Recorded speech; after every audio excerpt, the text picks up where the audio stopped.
Hey guys, welcome back to our Facebook page. Take a yellow sheet and cut it out like this. Make few more as such and join all of them together. Now make it stem using the green paper. Now take another green paper to make the leaves. Cut it out and stick it and it's ready.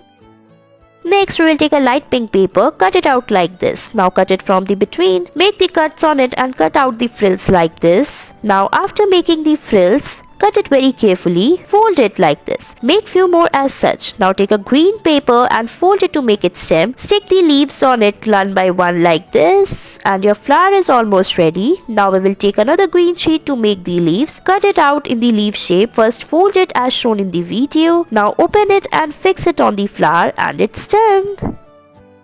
Next, take a purple color sheet like this and fold it from both the sides like this. Now open it and again fold it. Turn the paper and again fold it. Press it from the sides to make a heart-like shape like this. Now we will open it and remove the double-sided tapes and again fix it as we have done earlier. Now make few more as such. Now we will join all of them together one by one as we are doing in this video. After we are done with the fixing, we will fix them into each other at the end also and your toy is ready.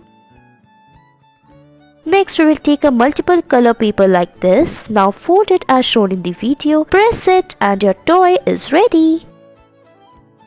Next, take an egg and remove its egg yolk like this. Remove it carefully. Now put some leaves and flowers into it. Fill it with water and refrigerate it. And then remove the eggshell from it like this and it's ready. Next, we will take a glove, color it using the red color, make an eye on it. Now take a plastic bottle, cut it from the half and make a hole in the cap also. Fix the gloves and it's ready. Thanks for watching.